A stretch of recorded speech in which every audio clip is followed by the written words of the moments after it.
The Human Language Series was funded by the National Endowment for the Humanities, the National Science Foundation, the Annenberg Foundation, the Arthur Vining Davis Foundations, the Corporation for Public Broadcasting, annual financial support from viewers like you, the National Institute of Mental Health, the Geraldine R. Dodge Foundation, and these additional funders.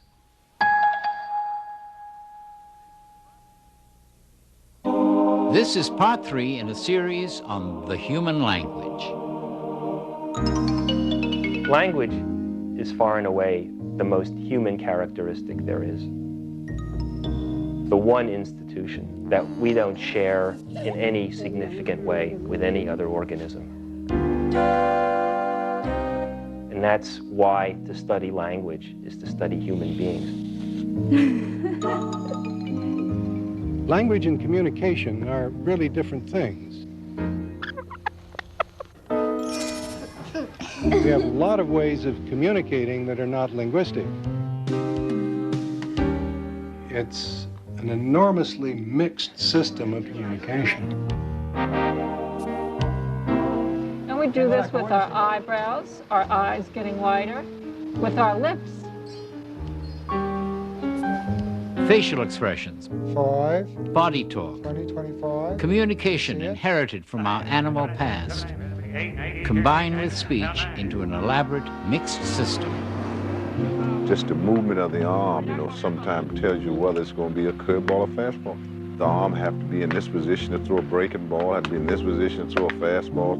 The question is a legitimate one of why did language evolve at all? Without modern language, you wouldn't have human beings. How did our species evolve the means to put it all together? We have to assume, I think, that something so distinctive, so complex, so much at the basis of human achievement throughout the history of our species is an evolved capacity. There is a single grammar that governs the way we are. And there is also a grammar which governs the way all of life is on Earth. I'm glad that God didn't just love a small portion of people. I'm glad that he loved everybody, all of us, the whole world. DNA, a kind of language, is the instrument of evolution. So you can perhaps make the comparison between the single grammar that governs human language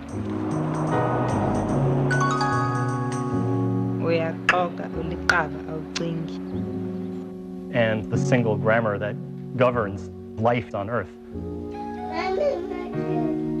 We can abstract away further to ask, what is language? And then the next question, really, I suppose, that arises when you think about human languages, how did we get it? Does it also spring from our genetic makeup?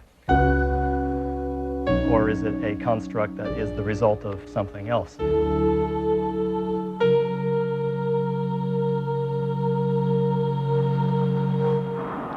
Each species has its own specific form of communication, and with this communication system, they can delineate the world around them. Okay, kids. This is a male fiddler crab. What do you think he does with this large claw? Well, he waves it and tries to attract females. That's a good form of communication, isn't it? All animals communicate in some form or another.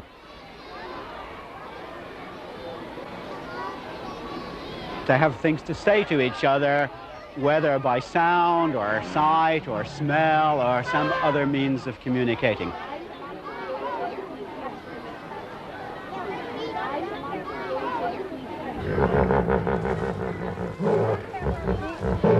Moths communicate by color and odor, and male moths can detect female moths over miles very often when the female moth is giving off a very powerful scent. Other animals communicate, like these elephants, by sound so low in frequency that we don't usually hear them ourselves. You're all very, very beautiful. Yes, you are. The essential properties of human language are not shared by other communication systems. Rather, the elements of the communication systems are signals, really, keyed to particular needs, wants, or whatever. Signals surely existed before language. The prices are communicated away from your face. 1, 2, 3, 4, 5, 6, 7, 8, 9. This is the symbol for 10, 20, 30, 40, 50, 60, 70, 80, 100 contracts. A sophisticated form of an inherited animal system. It is not possible in other communication systems to form a new thought and to express it by putting together elements of the communication system.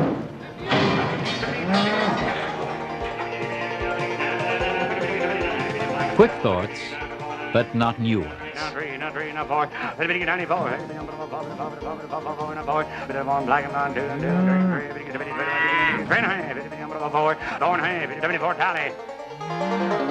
If language is so beautifully subtle and expressive, why do we continue to use these more primitive, peripheral, non-linguistic means of communication? For a very simple reason. Because they're efficient. They're quick.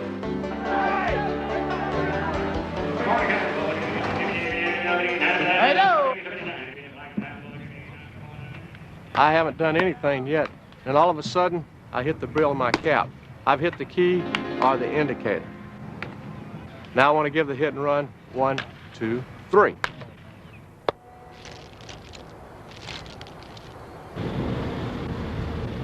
He will indicate which cradle he wants to use by touching his head or by touching his elbow. We played an entire season one time, and we had all these signs. And nobody could ever get them, except our team. They were very simple. As you remember, I said when I clap, that ends the sequence of signs. But what we did, we would give the signs, and we would clap. One was a take. We'd give the sign. We clap twice. That was the bunt. We'd give the sign. That was a hit and run. It was the claps all the time. Nobody was watching the claps. They were all watching the signs. You secure everything, and the most important signal is this, and it means he goes to lunch. So long. But it's very doubtful that even the elementary capacity for referring to something, possibly even the capacity to point to things, even those elementary capacities have not been demonstrated to be available in other organisms. Dogs don't care where the finger is pointing.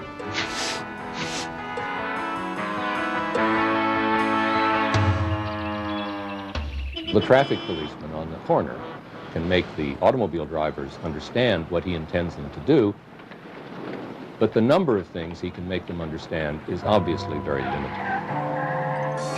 A baseball coach can tell you to steal second base, but he can't order a pizza with his signaling systems.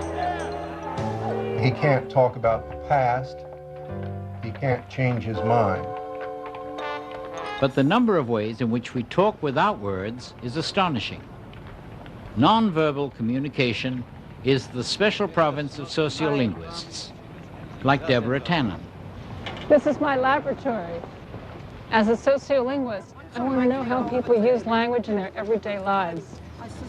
Some people point out that in communication, if you're facing somebody, the nonverbal can account for as much as 90% about what's being communicated. In other words, people are getting impressions from a lot of things other than the words that you use. We're communicating by the way we dress, the way we stand, the way we style our hair. Don't come out looking for you. You said it, you will. The way we walk.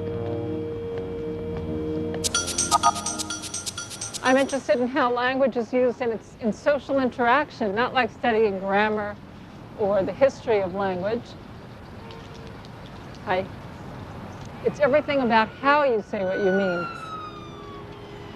And one study that I did was how women and men, when they talk to each other, how they stand.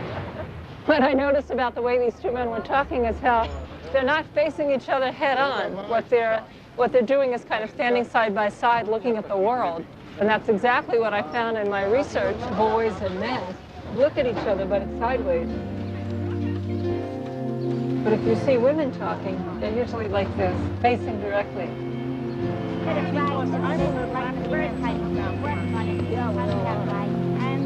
And it isn't the meaning of the words that's primary. It's everything about conversational style, how we say what we mean. Even how much space you leave between yourself and the person you're talking to is significant in conversations. 28. But they're all. If you're talking to someone who's trying to stand a little bit closer than is comfortable to you, you think they're pushy and overbearing.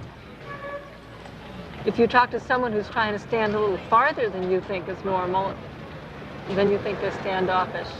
And if you watch two people, one of whom is comfortable standing a little bit more closely than the other one, that person keeps trying to move in. That makes the other person uncomfortable, and he tries to move out.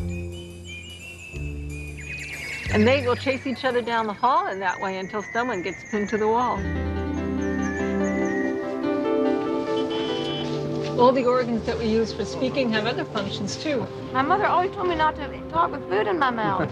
Our hands, at the same time that they gesture, we also use them to hold something. And yet somehow we're able to separate that speech function from all the other functions and understand what people are saying, even though they're doing things with their mouths and their hands at the same time.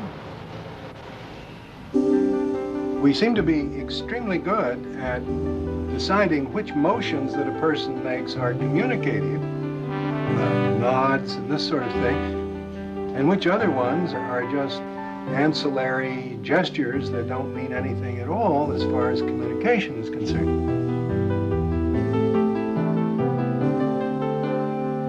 We distinguish the message from everything else that's happening in the situation.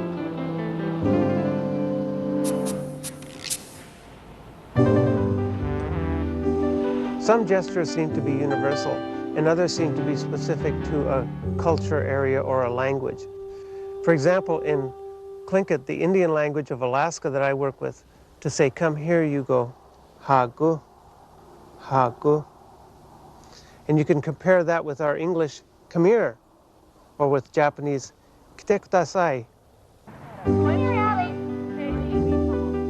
Once language evolved, there was really no reason to stop using the older methods. They have persisted, so that today we have language mixed up with all of these inherited ways of communicating, some of which we don't even know we're doing. Visual metaphors. The gesture system is analogical and perfectly synchronized with speech, which is digital. If you think of a simple mechanical event like a spinning top, to describe it in speech, we have to break this into its words and separate them into a linear string. The top is spinning. The top is spinning. But a gesture can show this event as a single instantaneous movement, and that's what is true, we think, of the primitive form of the sentence. It's instantaneous thought. Everybody gestures, some more, some less. David McNeil studies gestures on videotape to understand the special role they play. Through the drain pipe was Valentine's Eve when I really, I felt that he was doing something. A gesture is speech in its most primitive form. No, I was still at home. I was in my home. What language does is take instantaneous thought and make it linear, words after words. What gestures do is show the instantaneous thought itself. My husband was not there. He wasn't home. He wasn't home at Valentine's Eve, which for the 14 years we had spent Valentine's Eve together. I beeped him and I asked him, would he please come home? He told me, he said, come home for what? I said, well, aren't you going to be here for Valentine's Eve? And then I started trying to find out where my sister was, okay? They said Michelle went somewhere for the weekend and she had a lot of money and she was giving people money to keep her kids, okay? So I started putting two and two together. I said they're together. I didn't want to think this. I didn't want to think, it was devastating for me to think, I didn't want to think this at all. Right. So I beeped him on the beeper using my telephone. Your husband? My husband. People who don't gesture make their sentences more elaborate, more complex than people who do gesture. So it seems to be an exchange of complexity from gesture into speech. The guy she was living with, and he helped. She was involved with someone too. Yeah, she was living with someone. See, she had someone, and then I had my husband, and my husband told her to leave this man for him. Right. Now let's look at this one more time. She had someone, and then I had my husband. She puts one person, her antagonist, out here in this part of space, and she puts the other person, namely her own self, at her own location in space. Now, she's going to withdraw her hand from this space, so she's leaving the antagonist space, and as she crosses this frontier over to her own space, you will see a little flutter in her hands. The meaning is changing, and she lifts up her hand, and there's a little flutter, a wave of the hand, before it goes back and it moves into the other space. At the same time, she says, and then. That's a linguistic way of marking the same kind of boundary. Here's the flutter, and now she moves into herself. And I had my husband. She touches herself at the conclusion. This woman was such a good storyteller precisely because she was so economical in speech. At the same time, she was elaborate in her gesture. And she was using them in a beautifully coordinated kind of multimedia display, both visual and speech. I called him an axe. Yeah, I want to die. Literally want to die. But I don't want to die anymore, not for them. I'm going to live, write this book, and make me $1 million. And that's the end of that. We have to guard against the assumption that evolution has some purpose in mind and is trying to achieve progress. The physical world works the way it works, and evolution is, as many biologists describe it, a tinkerer. Takes the tools that are available, and they're the ones that get used. And then other things happen. We argue endlessly about how evolution occurred, but the fact that it occurred is as well established as anything we know in science. Certainly as well documented as the fact that the Earth revolves around the sun. Faces play a different role. The primary signal system for emotion is the face. It certainly isn't the words.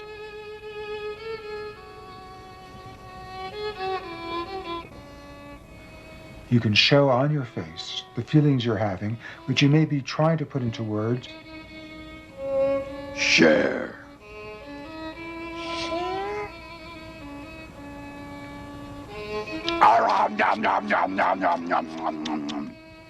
Or not putting into words.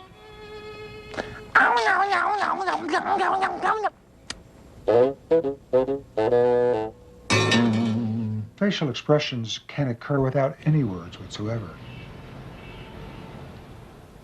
Now, what is the most important thing in the face? Start with any face. We'll do this. Nose, eyes. Now, expressionless, as it is right now. Let's see. Cartoonist Pat Oliphant. More language.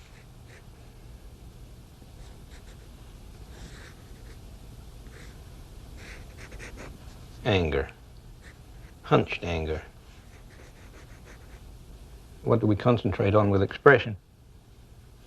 Some people say it's the eyes, some people say it's the mouth. I think it's a combination of everything, and if you can mix hands in with it, that's all the better. 3 drinks later. Same mouth, different language. Disappointed. Cupping his hands, head in his hands. Let's try a smile. He's heard something that pleases him about somebody he doesn't like.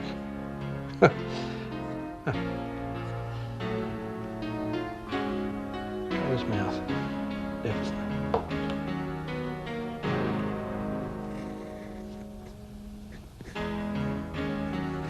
Much gentler expression. A 1-2. Now pull in the 4. Keep the 1-2 up. A little more 2. That's good. Now open the 5 wide. we developed something we call a facial action coding system. It's basically like a musical notation system, but for the face. It allows you to dissect, without taking off the skin, any expression and reduce it to the muscles that produce the expression. A little more 5, a little more 4. That's very good. That's a fear expression.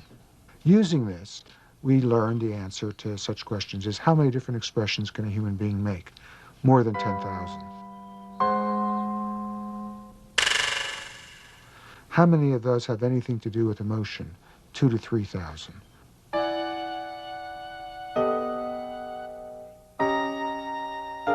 A face in the crowd after the hated dictator of Romania, Ceausescu, was executed. Faces can say more than one thing at a time. When people I meet learn that I study facial expression, their usual response is to say, "Oh, you can read my mind," and they'll often blush. And I try to tell them, I cannot read your mind. The face does not tell us what you're thinking. It only tells us how you feel about what you're thinking. I can read your feelings, but not your mind. If I want to read what you're saying, I have to read your lips. If I want to read your emotions, I have to read your total expression on your face. So maybe about a 12B, 12B, 25. The smile is the easiest expression to recognize. It's a very loud, clear, universal expression. Very hard to do. I mean, one of the interesting things about a really genuine happy is you can't do it deliberately. Okay, now you do it. Now you break down into a real pleasure response, but if you try and do it deliberately, you can't. In the true enjoyment smile, the eye muscle and the lip muscle occur together. Now, in the polite smile, the eye muscle isn't part of it. It's just in the lips. Is that so? Thanks a lot. Really enjoyed that. That was a great party. If you look at the brain activity, you find a distinctive pattern that's associated with positive emotions in the smile that involves both the lips and the eyes. So there's a very wide variety of evidence to show that this is a very robust distinction. I set out to try to demonstrate that facial expressions were very specific to each culture. That an expression would mean one thing in one culture and a totally different thing in another culture. I was completely anti-evolutionary in my viewpoint, but my evidence showed me just the opposite. I needed to find people who were visually isolated. Otherwise, when I found comparability in expressions between, let's say, Japanese and Americans, you could always claim that that was not due to their evolutionary heritage. It was because they were all watching John Wayne on the tube. So Ekman went to New Guinea in 1967. At that time, the people were truly isolated. The evidence of universality, of the same expressions signifying the same emotions in every culture that's been studied, shows to us that Darwin was correct in his theory that these expressions are innate, they're not learned, they are part of our evolutionary heritage, as I believe is our entire emotion system. Doing the work to map out exactly what the repertoire of expressions are, which ones serve a linguistic function, which ones show emotion. No one had really ever asked these questions before or answered them, and it took me about 15 years. There are 6 or perhaps 7 emotions that have a universal expression. Enjoyment, anger, fear, sadness, disgust, surprise, perhaps contempt as well. For each of these emotions, there's a small set of expressions that are the same for all people, all over the world. Darwin's argument is these universal gestures could only have been functional in a previous mode of living that might have characterized not only the human past, but a more distant animal past, but couldn't possibly have that same meaning today. For example, we get very angry, we snarl, we go like this, and we raise our lips in order to expose our canine teeth. which many of our ancestral kinds of creatures do, and they have big canines, and it makes sense.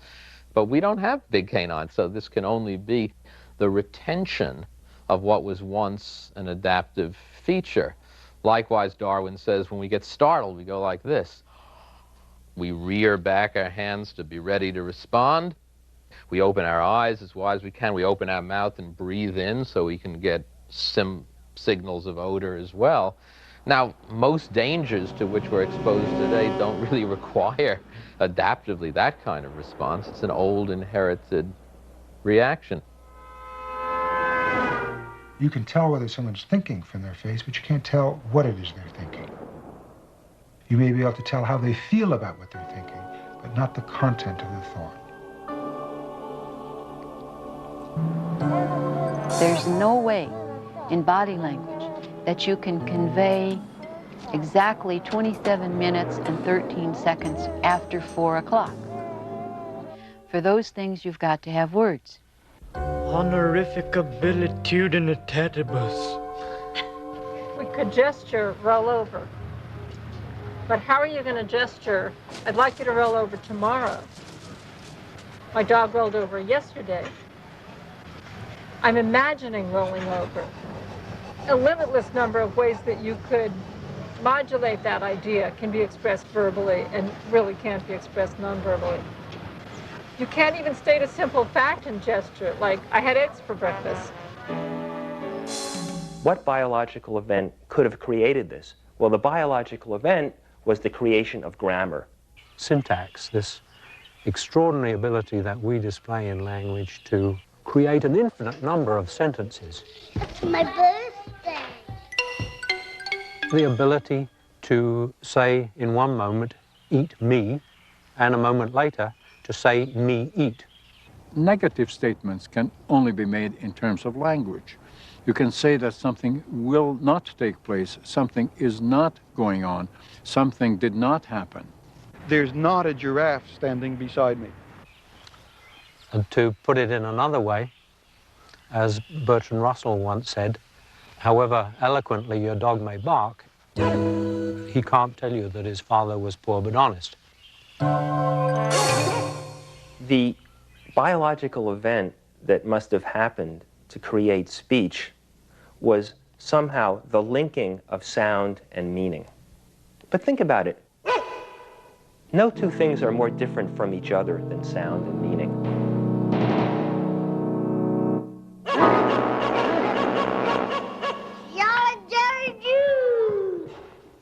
A lot of animals can make sounds, but no animals, except in the most rudimentary way, can relate sound and meaning. One might ask why nature chose sound as the vehicle for linguistic communication. What kind of bus truck? Get back down that hill! Hurry up! Get over there, hurry up! There are, after all, only about 20,000 nerve fibers that connect the ear to the brain. Let's go, Pop, let's go! The meaning can be perfectly clear.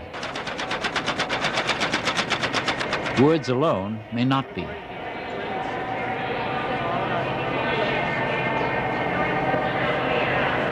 Tap on 3.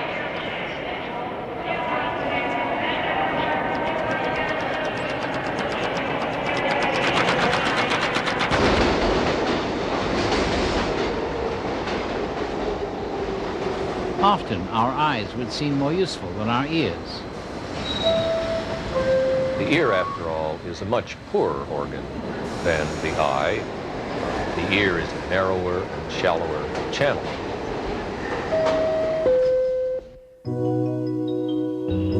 Signing requires that we look at each other. If we don't look at each other, we can't understand each other. Hi. We can talk around corners. Groups can chat in the dark. Speech leaves our hands free to do other important things.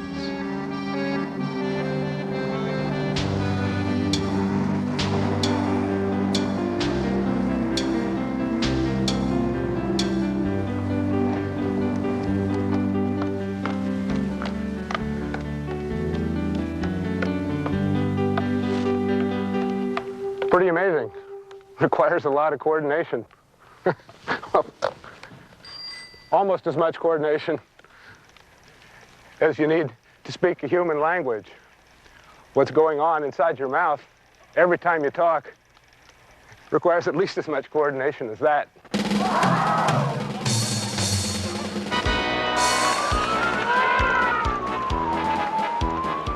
Well, speech production is sort of like a three-ring circus. You think of people doing complicated things like walking tightropes or balancing on tops of elephants or horses. Speech is probably more complicated than that. Your tongue is moving up, forward, back, down. At the same time, there's a flap in the back of your mouth, which is moving up and down to close your nose off. There's very subtle, small movements are being executed with great skill and with great speed. If you looked at an X-ray movie of your mouth, you'd be amazed. This dynamic process of speech articulation. A very elaborate ballet is being performed. So who executes this dance? Well, there are 6 dancers. The lips, the 3 different parts of the tongue, the soft palate, and the larynx.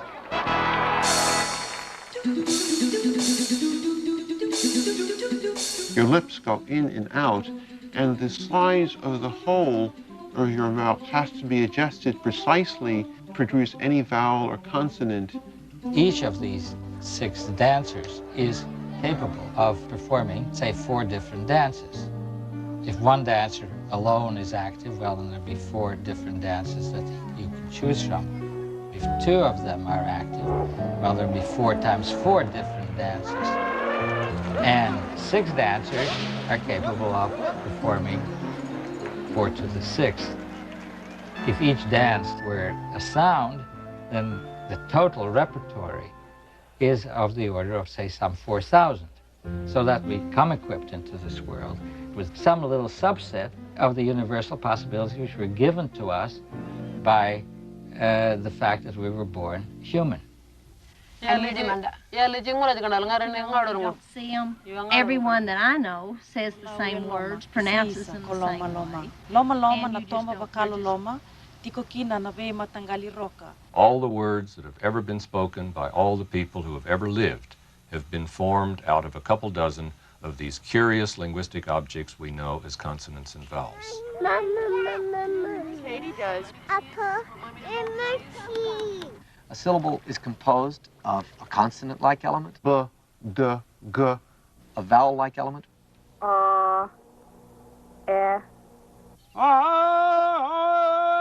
The vowel carries the sound.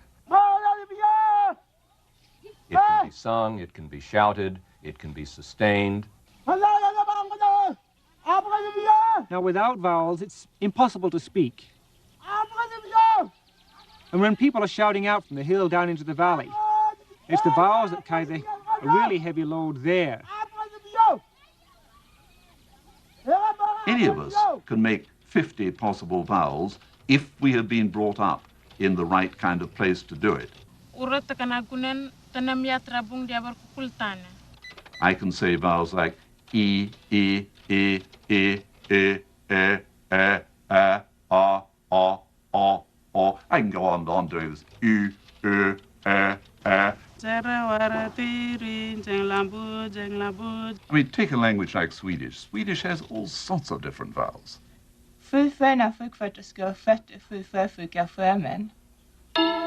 Nevertheless, it turns out that the languages of the world as a whole tend to use 5 vowels as the most common vowels. In fact, 1 language in 5, roughly, of the languages in the world uses just the same vowels as, say, Spanish. The vowels? E, E, A, O, U. Oh, A, E, I, O, U. A bird. Bird. One of the rarest vowels in the languages of the world is the vowels that Americans have in a word like bird, if you'll pardon my saying it as bird. Bird? I, of course, think the word should properly be pronounced as bird. Bird. Bird. Bird. Bird. Because this is a very rare vowel that occurs in less than 1% of all the languages of the world. Bird. Bird. Bird. Bird. Bird. Consonants are ways of turning the vowels on and off. If you say a vowel like ah, it's open. A consonant like bu, it's closed. The epitome of patatonis. We go from closed stage to open stage, closed stage to open stage, and there's this alternation of closing and opening, which underlies all speech in all languages. The ability to do this is unique to language and to human beings. Some languages alternate less than others. Czech has all kinds of consonantal groupings which are impossible in English. For example, a name for ostrich in Czech is pštros. That has 4 consonants at the beginning. An example from English would be the plural of the fraction sixths. So we say 3/6, 4/6. So we have 4 consonants in a row. And 5/6.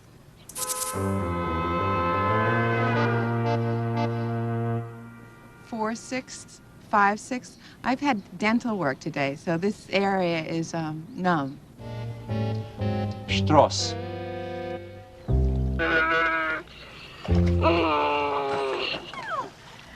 These are squeals being produced by a baby. During the first 6 months of life, babies produce a lot of sounds like these. They're practicing the extreme outputs of their vocal periphery. Mum. Good morning. We have these little sounds that they produce in the first month or so of life. And then we have gooing. And then we have a whole variety of sounds that occur during the period from, say, 4 to 6 months of age. Things like and We've learned that these sound types have unique importance for infants. They turn out to be the building blocks upon which infants build mature sounds of the world's languages. these sounds produced with quick syllable articulation, quick consonant vowel articulation, are required if the child is going to be able to live up to the requirements of talking. The baby isn't really talking yet. What babies do produce are a small core set of universal syllable types that occur in all the world's languages that babies all over the world seem to prefer.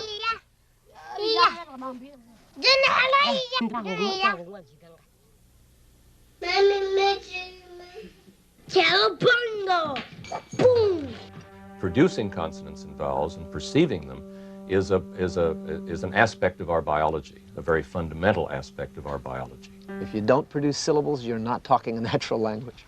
Consonants and vowels are made for each other in the sense that they can be co-articulated. Co-articulation, the effect of a preceding sound on a following sound, is an extremely important aspect of human language and enables us to go much more rapidly than we could otherwise.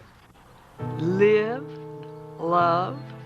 So I don't say b-a, I say ba, a single piece of sound that contains both the consonant and the vowel. Your mouth gets ready in anticipation so that even before it forms the first consonant, k or l, it knows what the vowel is going to be following it. Cool, kill. And so you get a different k and a different l, depending on what's going to follow it. Here's the first one coming up. Why are you weary? Why are you weary? The vowel is being spoken at the same time that the consonant is being spoken, or at least the gestures appropriate to these two events are being grossly overlapped. It's a word! That's called co-articulation, and that's the heart of the speech code. It's a word!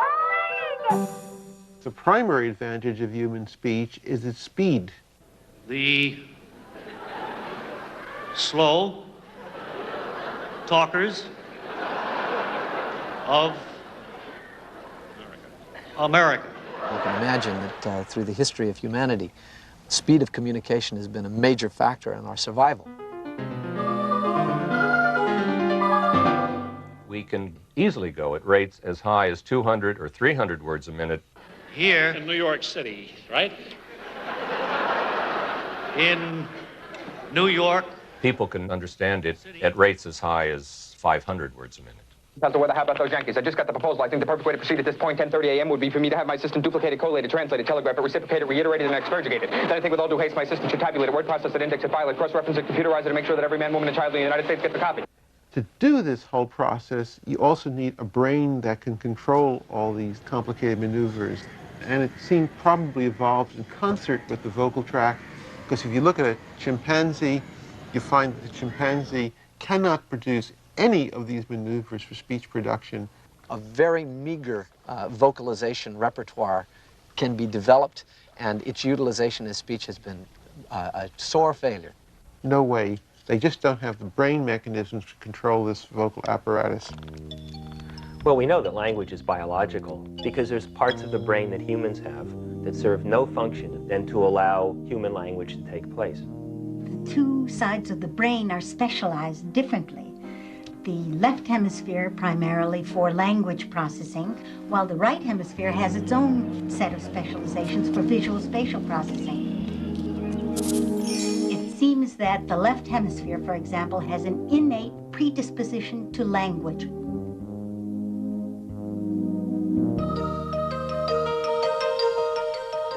Whatever the form that language takes.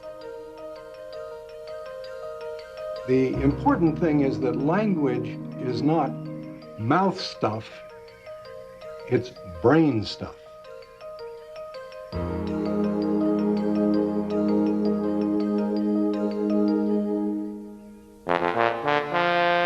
The larynx is sometimes called the Adam's apple. It's this little thing that sticks out here and goes up and down as you swallow. The larynx has the vocal cords, and they're very complicated structures of muscles and ligaments. And though they're complex, what they do for speech is pretty simple. What they do is this. Like musical reeds. And that's what the vocal cords do. They open and close, producing puffs of air, only much faster. They convert the steady flow of air from the lungs, which you cannot hear, into very, very, very loud sources of energy.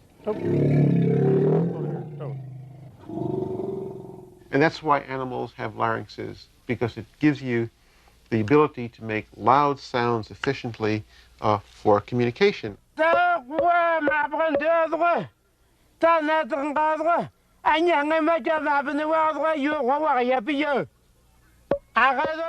of the most important things in the evolution of modern human beings is the descent of the larynx down to here. It went from up here in early hominids, early human-like animals, down way, way, way, way, way down to here. If you have this kind of arrangement that fossils in Neanderthal had, with your larynx right up against the nose, you can't make the sounds that this guy could make, like e's and oo's and cuz and guz, that are inherently more distinct.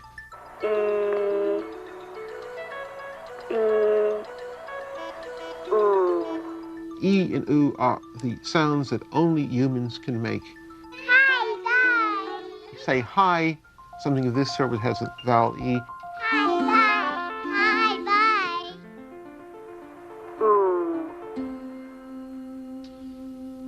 I do. Place the ring on her finger, Michael.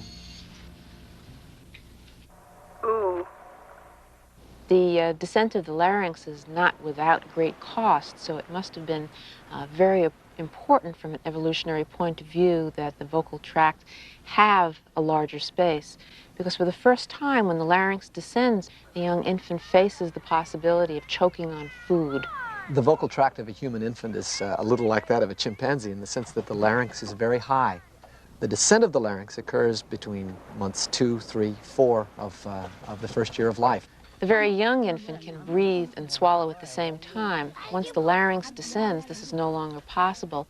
In all other animals, food goes in one way down to the stomach, and air goes in another way, and the paths don't cross.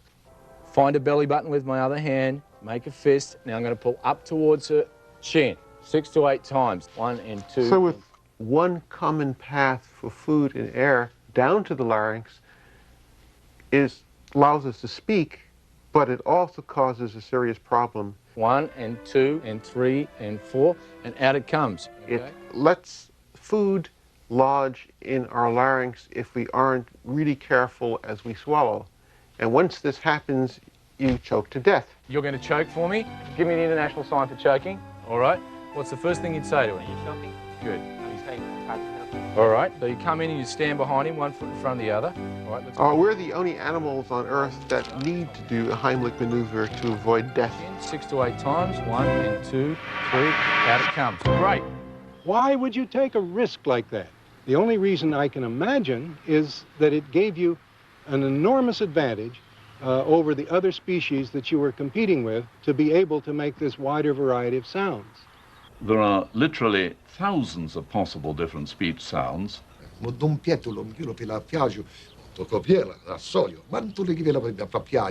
those thousands, several hundred have been observed in the languages of the world. And it is the same group everywhere you go. But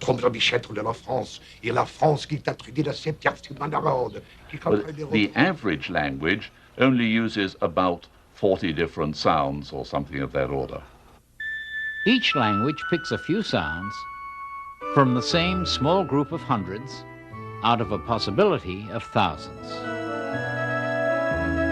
Even a strange-sounding language like Eskimo only seems more different than it really is.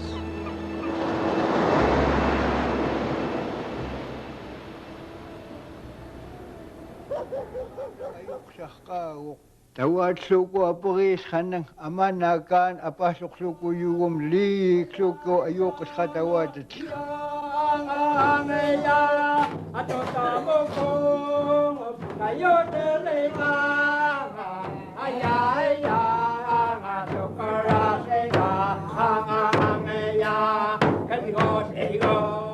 There are some sounds that we make in which air comes out through the nose.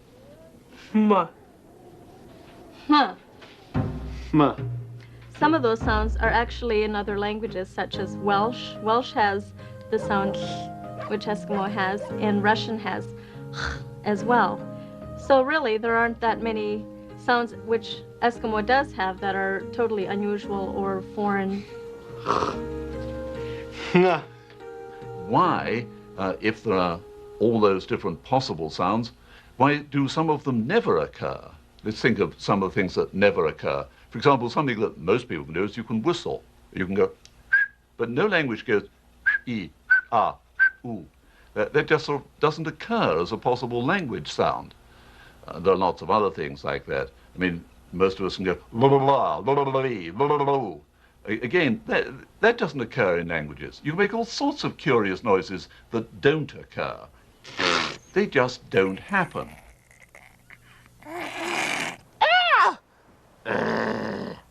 This certainly suggests that language was not invented by human beings. Rather, it evolved with the evolution of our species. You could just as well make a sound in a human language by doing this, a bottom teeth to the upper lip, as doing it the other way around as we do with F and V. No human language does that. It's just as easy to do. There's no logical reason not to do it, but it absolutely never happens. And it's hard to understand how that could be true if it were not something hardwired in the human brain.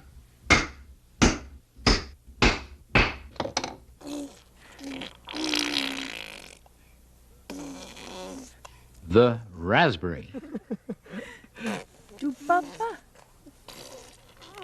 These raspberry sounds, they are very rare in languages, and yet almost every baby that we have ever studied in a longitudinal fashion, meaning month after month, at some point in time, not only produces some of those raspberries, but does it systematically and repetitively. And often with cereal in their mouth.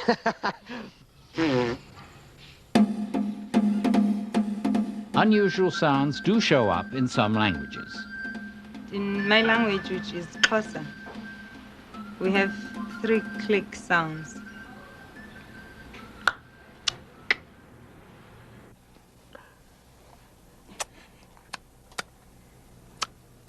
And every baby can make them.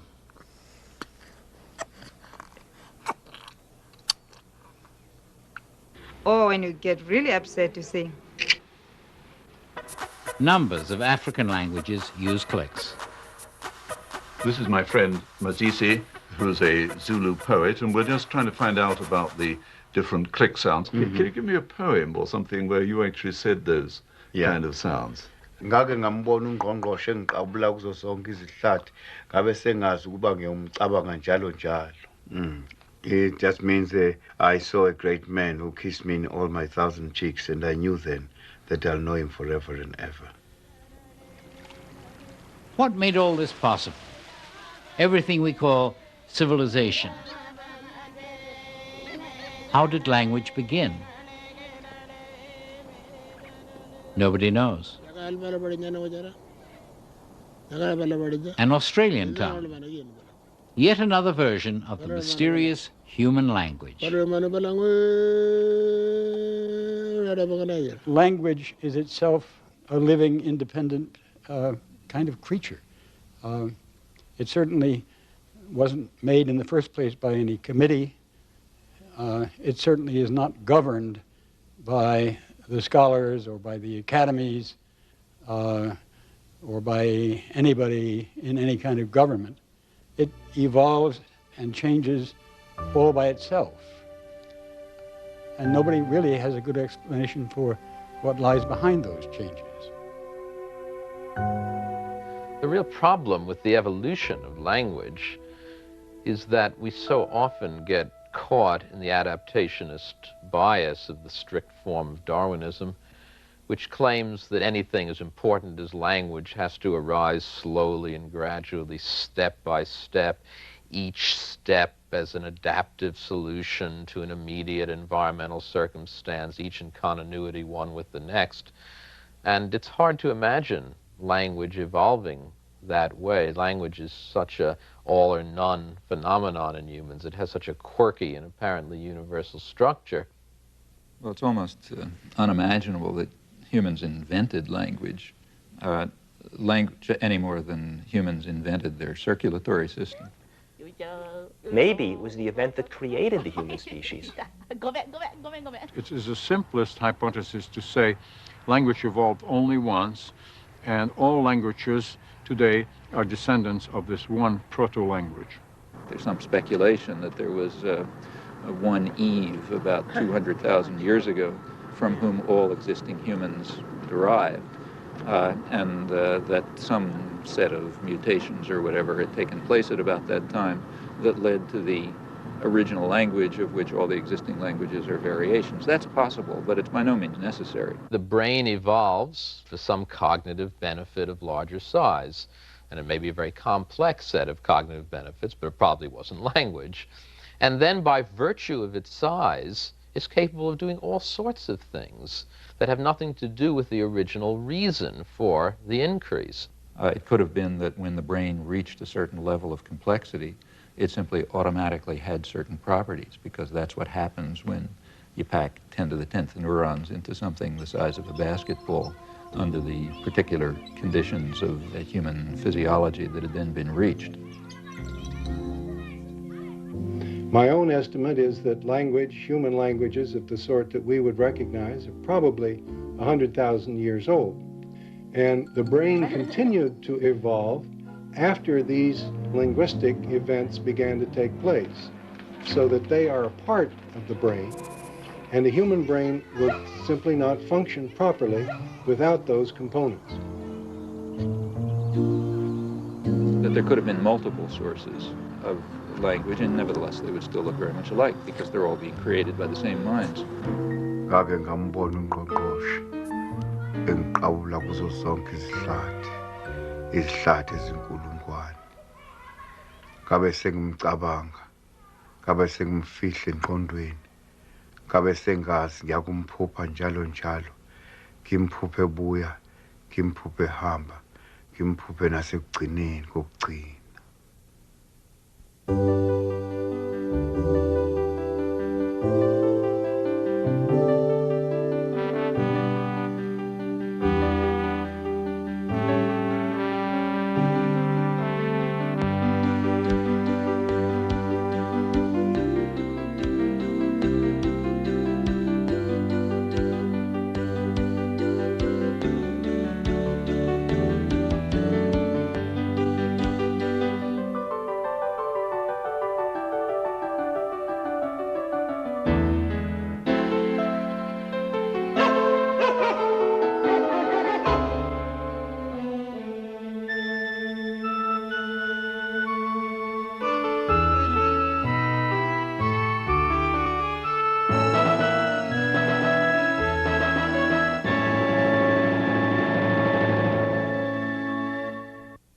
The Human Language Series was funded by the National Endowment for the Humanities, the National Science Foundation, the Annenberg Foundation, the Arthur Vining Davis Foundations, the Corporation for Public Broadcasting, annual financial support from viewers like you, the National Institute of Mental Health, the Geraldine R. Dodge Foundation, and these additional funders.